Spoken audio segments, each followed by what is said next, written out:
Soy Karina Mendoza.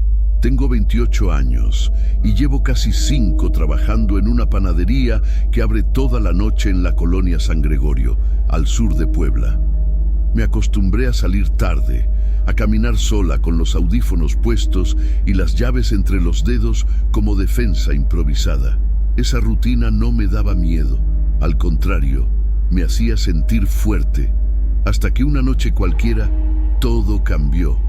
Y no fue por algo que vi, fue por algo que me vio a mí.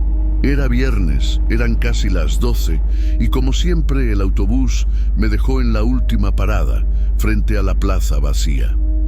El chofer me saludó con un gesto automático y siguió su camino. El único ruido era el de mis propios pasos sobre las hojas secas. Fue entonces que lo noté. En el columpio del parque, iluminado por una lámpara parpadeante, había alguien sentado. De lejos parecía una figura cualquiera, hasta que la luz reveló lo que no quería ver. Un hombre, disfrazado de payaso. No uno de esos que ves en fiestas infantiles. Este tenía la pintura corrida, el cabello sintético desordenado y la ropa desgastada, como si hubiera salido de un carnaval olvidado hace décadas. No se movía, solo se balanceaba lentamente, sin emitir sonido. Me quedé paralizada unos segundos. El corazón empezó a latir más rápido. Apreté el paso, crucé la calle y evité mirar de nuevo. No quise correr.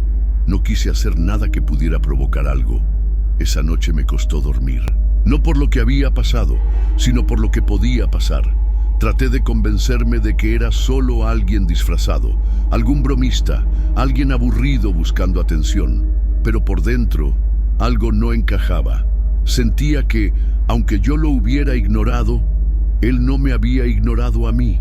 Y ese fue solo el comienzo. No suelo compartir cosas personales en redes, pero hay algo en esta historia que me obliga a hablar. Tal vez porque sigo sin entender del todo lo que viví. Tal vez porque, como yo, tú también caminas solo por la noche creyendo que nada malo puede pasarte. Y es justo ahí cuando dejas de sospechar que algo te encuentra. Si te fascinan historias como esta, sorpréndete, actívate o cuéntanos en los comentarios cuál fue tu mejor experiencia de vida, porque lo que tienes que contar ahora nunca ha dejado de suceder. Al día siguiente, traté de no pensar más en eso.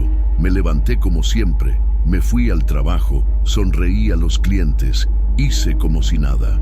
Me convencí de que seguramente era solo alguien disfrazado, quizás por una broma o una apuesta, pero cuando regresaba esa noche, tomé el mismo autobús, bajé en la misma parada y ahí estaba de nuevo. No en el parque esta vez. Estaba parado junto a la farmacia cerrada, justo frente a la calle que lleva a mi casa. No hacía nada. No se movía, pero su postura era distinta, más tensa. Sostenía algo en la mano, un globo, desinflado, como olvidado. Lo que me heló la sangre no fue verlo, sino darme cuenta de que me estaba esperando. Esa fue la sensación, como si ya supiera que yo pasaría por ahí. Crucé la calle sin mirarlo. Fingí estar hablando por teléfono. Caminé más rápido. Doblé por una calle secundaria para evitar pasar por su lado. Me sentía observada, aunque no escuchaba pasos detrás de mí. Cuando llegué al portón de mi casa, mi corazón aún golpeaba fuerte. Revisé los alrededores, no vi a nadie. Pero al subir los escalones y girar la llave, algo me hizo voltear. Amarrado en la reja había un globo. No era el mismo. Este era color púrpura, inflado a medias, con una cuerda fina de alambre. Me quedé parada, sin tocarlo. No había viento, no se movía. Solo colgaba ahí como una marca, como si alguien quisiera decirme, sé dónde vives. Subí sin mirar atrás. Cerré todas las ventanas. Puse la cadena en la puerta. No encendí la televisión. Me acosté con las luces del pasillo encendidas. Esa noche no dormí bien. No por lo que había pasado, sino por lo que podía pasar. A la mañana siguiente revisé el portón. El globo ya no estaba. Pensé en comentarlo con alguien, pero ¿cómo explicar eso sin parecer paranoica? Mis compañeros del trabajo ya estaban acostumbrados a mis silencios, pero incluso ellos me mirarían raro si les dijera que un hombre vestido de payaso me estaba siguiendo. Así que lo guardé para mí. Pero en el fondo sabía que esto no era una simple coincidencia. Era una secuencia, un patrón que recién comenzaba a repetirse. Algo estaba marcando mi camino, algo que me había elegido. Y cuando alguien o algo te elige, no importa si cierras puertas o finges no mirar, no va a detenerse solo porque tú quieras. Pasé todo el día con una presión en el pecho. Revisaba el celular cada rato, como esperando ver alguna noticia sobre un loco disfrazado rondando la colonia, pero no había nada. Silencio. Como si lo que me estaba pasando solo existiera para mí. Ese mismo lunes, después de salir del turno, decidí hacer algo que juré no hacer. Fui a la delegación de policía más cercana, en San Andrés Cholula. Llegué sola, con el uniforme de la panadería aún puesto, los ojos rojos de no dormir. Le conté todo a un oficial que no dejó de mirar su pantalla ni un segundo mientras yo hablaba. Cuando terminé, me preguntó con tono burlón si estaba segura de no haber visto a alguien de un show callejero o un vago disfrazado buscando atención. Le mostré la foto del globo en mi reja. Me dijo que no podían hacer nada si no había amenaza directa o daño a la propiedad. Si vuelve a aparecer y hace algo, nos llama, dijo, como si eso sirviera de consuelo. Volví a casa con una mezcla de rabia e impotencia. Me sentía sola, no solo físicamente, sino emocionalmente, como si ya no pudiera confiar en nadie. Esa noche no fui a trabajar. Llamé a la panadería y dije que no me sentía bien. No era mentira. Compré una cámara barata por internet, una de esas que se instalan fácilmente en la entrada de la casa. No sabía si servía para algo, pero necesitaba sentir que hacía algo. Al instalarla, cada ruido me hacía voltear, cada sombra me hacía temblar. Me bañé rápido, cené a medias y fui directo a la cama, pero dormir, eso no pasó. Me desperté a las 3:16 de la madrugada, con el corazón latiendo, como si me hubieran sacado de un sueño cayendo al vacío. No sabía por qué. Me levanté, caminé hasta la sala, revisé que la puerta estuviera cerrada. Todo estaba en su lugar. Pero cuando abrí la cortina para mirar hacia afuera, sentí una punzada en el estómago. En la banqueta frente a mi casa, alguien había dejado huellas. No eran pisadas normales, eran redondas, deformes, como si fueran hechas por un zapato de suela exagerada, como los de un payaso, y el suelo estaba seco desde hacía varios días. Volví a cerrar la cortina con las manos temblando. Me senté en el sofá, abrazando las piernas. Esa noche no volví a dormir. No comí al día siguiente, solo conté las horas hasta que anocheciera otra vez, deseando por primera vez no tener que salir nunca más de casa. Lo primero que hice al despertar fue revisar la grabación de la cámara. Había dejado la app abierta en el celular durante la noche, aunque no me había atrevido a mirar en tiempo real. Una parte de mí deseaba que no hubiera nada. Otra ya sabía lo que iba a encontrar. Avancé rápido el video hasta pasadas las 2 de la madrugada. El ángulo mostraba el portón, parte de la banqueta y la reja metálica. Todo estaba oscuro, inmóvil, silencio absoluto. Y de pronto, ahí estaba. Eran las 2:47 AM, exactas. Una figura apareció desde la esquina del marco. Caminaba lento, con pasos largos. Iba encorvado, como si llevara algo pesado en la espalda. Llevaba el mismo disfraz que ya conocía, pero esta vez noté un detalle que antes no había visto. Una flor plástica amarilla estaba cosida en su pecho. Una de esas que antes se usaban en rutinas de circo. El payaso se detuvo frente a mi casa. No hizo nada, no tocó, no se movió. Solo se quedó ahí, observando, por casi 8 minutos. El cuerpo me temblaba mientras sostenía el teléfono.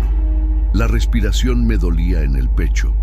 En un momento, la imagen del video se congeló por menos de 2 segundos. Y cuando se reanudó, ya no estaba. No lo vi irse. No escuché pasos. Simplemente desapareció del cuadro, como si se hubiera disuelto en la oscuridad. Me quedé sentada en la orilla de la cama, con la pantalla fija en la última imagen. Rebobiné. Lo vi de nuevo.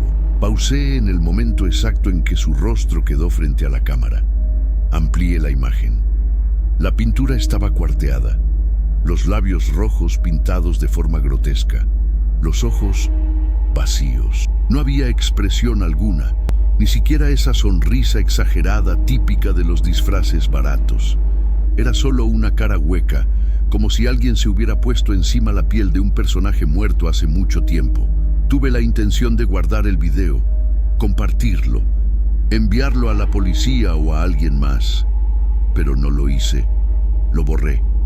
Borré el archivo como si al hacerlo pudiera eliminar también lo que había visto, como si con eso pudiera convencerme de que nada había pasado. Me duché sin cerrar los ojos. Esa noche dormí con la ropa puesta, y por primera vez desde que todo empezó, cerré la puerta de mi cuarto con llave.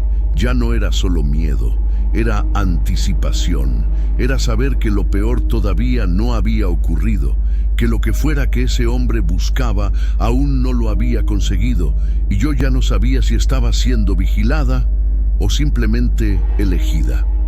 Durante 3 días, el ambiente se mantuvo en silencio. Nadie volvió a tocar el timbre. Ningún globo apareció en mi reja. Empecé a pensar que tal vez el video había sido un punto final, que tal vez él entendió que yo no lo quería ver más. Pero algo en mí no lo creía.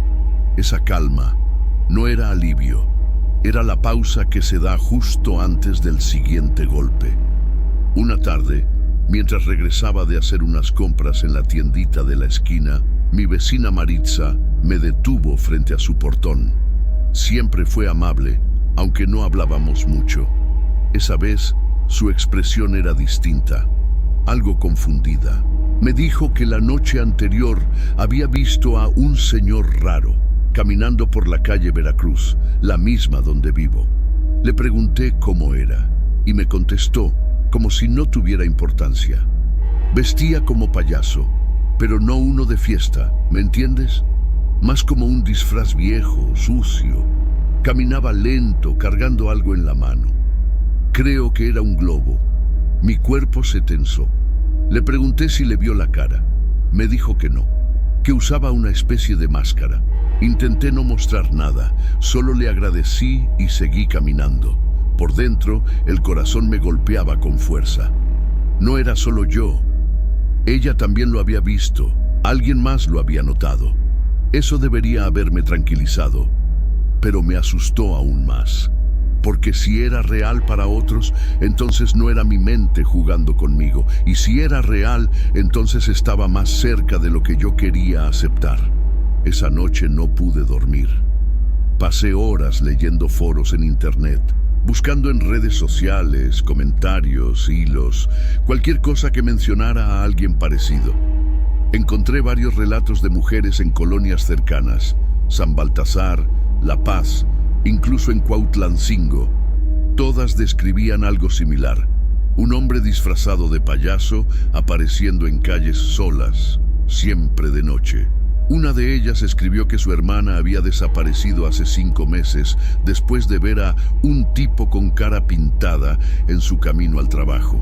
Nunca la encontraron. Seguí leyendo hasta que el sol empezó a salir. No respondí a nadie ese día. No fui a trabajar.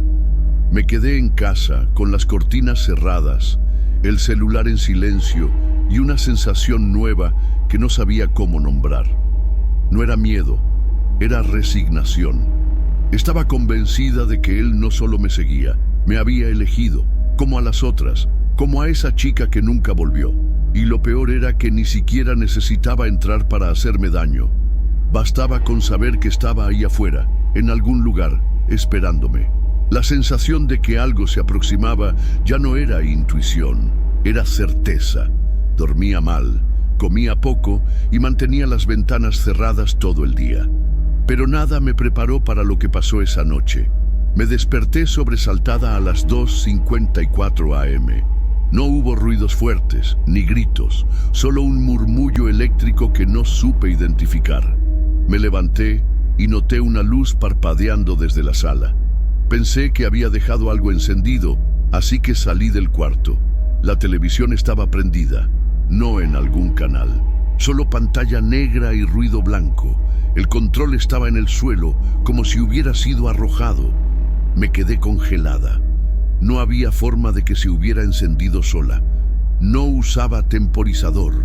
No tenía ningún cable suelto. Lo apagué con manos temblorosas y entonces lo noté. El cojín del sillón estaba hundido, como si alguien se hubiera sentado allí. Me acerqué despacio, como si el silencio me protegiera. Nada, ninguna señal de entrada forzada. Las ventanas seguían cerradas, las puertas aseguradas, pero todo dentro de mí gritaba que alguien había estado ahí. Fui a la cocina, encendí la luz. El aire era denso, como si alguien hubiera fumado sin abrir las ventanas, y en el centro del piso, justo donde se cruza la sombra del refrigerador con la de la mesa, había algo brillante, una moneda, no una cualquiera. Era de esas que se usan en trucos de magia. Grande, dorada, demasiado pulida para estar en el suelo de una cocina.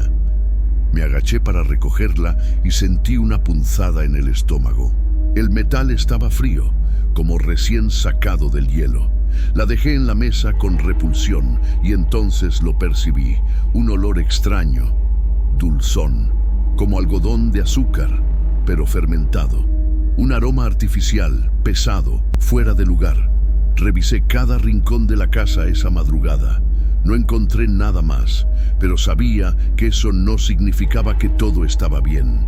Lo que había pasado era peor que cualquier aparición. No había huellas, no había ruidos, no hubo violencia. Él había entrado y lo hizo sin romper nada. Llamé al número de emergencia. Vinieron 2 oficiales. Revisaron la casa con linternas. Me hicieron preguntas básicas. No vieron señales de entrada. Uno de ellos sugirió que quizá me había dormido con la televisión encendida y confundí los detalles al despertar. El otro, más joven, me dio una tarjeta con el contacto de un centro de apoyo psicológico. No insistí, no lloré, no traté de convencerlos. Esa noche dormí en el suelo de la recámara, con un cuchillo de cocina debajo de la almohada y las luces encendidas. No cerré los ojos. No me atreví.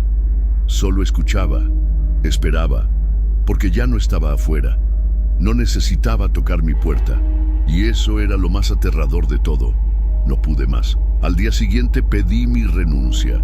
No entré en detalles. Dije que era algo personal. Empaqué lo básico: ropa, documentos, mi laptop. Apagué la cámara de seguridad y ni siquiera la desmonté. No me despedí de nadie. No avisé a mis vecinos. Solo me subí al auto y manejé hacia el sur, rumbo a Santa Lucía del Camino, donde vivían mis padres. Al llegar, sentí algo que no experimentaba desde hacía semanas: alivio. La casa de mis padres estaba rodeada de árboles, con rejas firmes, vecinos que se conocían entre sí, perros que ladraban toda la noche. Me sentía protegida. Volví a dormir. Comí sin sentir náuseas. Miré televisión sin sobresaltarme por cada sonido. Empecé a pensar que quizá sí había sido un colapso nervioso, que tal vez todo lo que viví fue producto del estrés. Me convencí de que esa versión era más soportable que la otra. Pasaron 5 días. La tarde del 6º, mientras ayudaba a mi madre a preparar café de olla en la cocina, ella se detuvo un momento y frunció el ceño, mirando por la ventana que daba a la calle. ¿Conoces al señor disfrazado que está parado frente al portón? La frase me cortó el aire. Me giré lentamente. No necesitaba ver para saber. ¿Qué tipo de disfraz?, pregunté. No sé, como un payaso viejo. ¿Viene contigo? Sentí que todo dentro de mí se congelaba. Bajé la taza. No respondí. No necesitaba hacerlo. Fui a mi cuarto, cerré la puerta y me senté en la cama. No importa cuánto uno se aleje, No importa cuántos kilómetros pongas de por medio. Cuando alguien o algo te elige, no es una cuestión de lugar, es una cuestión de vínculo. Y yo ya lo había creado, no cuando lo vi por primera vez, ni siquiera cuando lo grabé. Fue el día que le respondí, el día que no lo ignoré. Ese fue el error. Y ahora, aunque el pueblo fuera más seguro, aunque las calles estuvieran llenas de luz, aunque todos me creyeran, él ya no estaba allá. Estaba aquí. Esa noche no cené, no hablé con nadie. Me encerré en el cuarto de mi infancia, con las paredes llenas de recortes viejos y fotos que ya no me representaban. Me acosté en la cama sin quitarme la ropa. Y por primera vez en semanas me permití pensar con calma. ¿En qué momento exacto empezó todo? Repasé cada noche, cada lugar, cada silencio. Y entonces lo recordé. Fue esa primera vez, cuando lo vi junto a la farmacia. Él no dijo una palabra, solo me miró. Pero yo, por reflejo, por simple educación, le respondí con un buenas noches, apenas audible, apenas un murmullo. Ni siquiera lo pensé. Y ahí estuvo el error. Porque no fue lo que él hizo, fue lo que yo permití. Nombrarlo, aunque fuera indirectamente, fue abrir una puerta, reconocer su presencia. Y cuando uno reconoce algo, eso se queda. Después de eso, todo cambió. Empecé a notarlo más cerca, más presente. Y cada vez que alguien me preguntaba qué pasaba, sentía que si lo decía en voz alta, lo traía conmigo otra vez. Como si contar la historia fuera también invocarla. Me acerqué al espejo del closet, uno de esos antiguos, con marco de madera. No me miraba en un espejo desde hacía días. Evitaba los reflejos. Pero esa noche quise verme. Necesitaba saber si aún era yo. Y algo no estaba bien. Mi reflejo estaba ahí, sí. Pero al mover la mano, hubo un retraso. Apenas una fracción de segundo. Como si la imagen dudara en seguirme. Me quedé quieta, observando, esperando.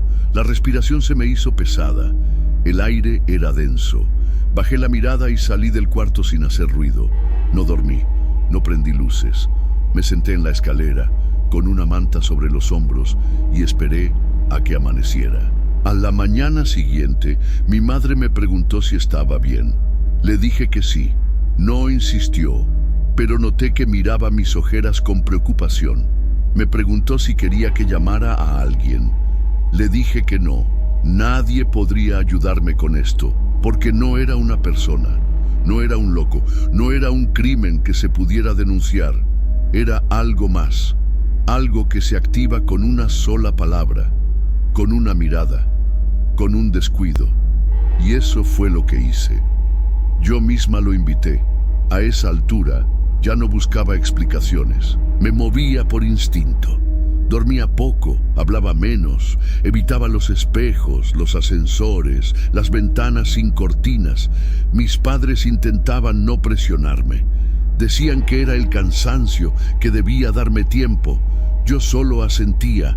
No podían entender, no quería que entendieran. Una madrugada, exactamente a las 3:33, abrí los ojos sin saber por qué. No había sonidos, no había luces. Solo esa sensación, esa que te dice que alguien está ahí antes de que lo veas. Me senté en la cama. El aire estaba helado, aunque no hacía frío. Me puse una sudadera encima del pijama y salí del cuarto sin encender la luz. El pasillo de la casa de mis padres es largo, con las paredes color crema y un foco al fondo que siempre parpadea.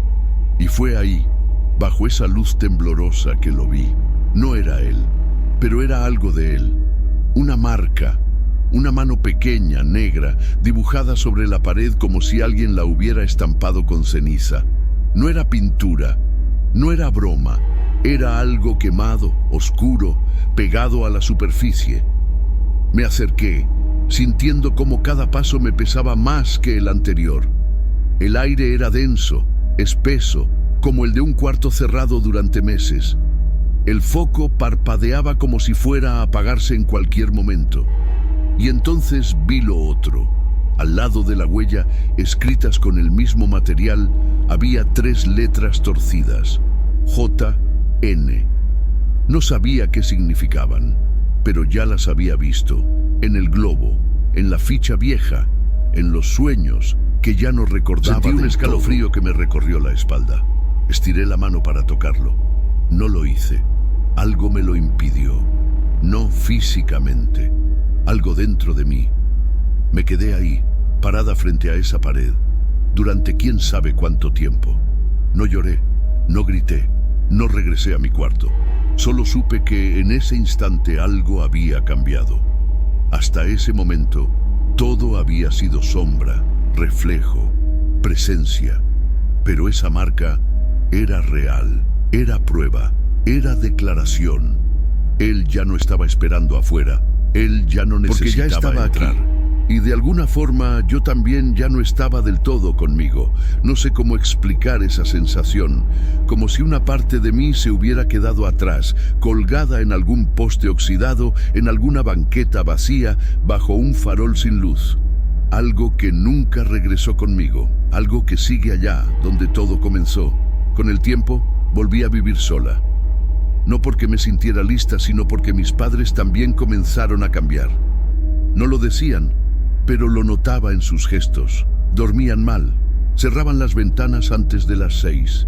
Mi mamá rezaba sin decirlo. Mi papá evitaba el pasillo. Entendí que debía irme antes de que algo también los alcanzara.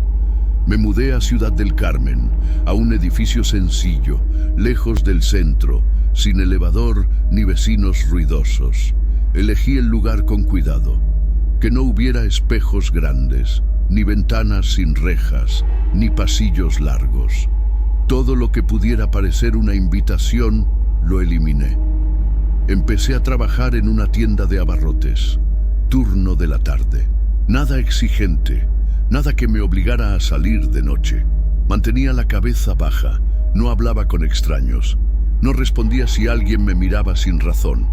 Y durante un tiempo funcionó. No me despertaba más a las 3:33. No aparecían monedas. No había ruidos en la noche. Caminaba con audífonos puestos, incluso dentro de casa, solo para no oír el silencio. Solo para no dar espacio al sonido que más temía. La risa leve, apagada, quebrada como la de un juguete viejo. Hasta que sucedió. Fue hace 2 semanas. Me enviaron a entregar un pedido a un consultorio en un edificio de oficinas al norte de la ciudad. Era temprano. Las escaleras estaban en mantenimiento, así que presioné el botón del ascensor sin pensarlo. Las puertas se abrieron de inmediato y allí estaban, un par de zapatitos pequeños, viejos, sucios, con los cordones desatados, justo al centro de la cabina. No vi a nadie más, ni un reflejo, ni una sombra.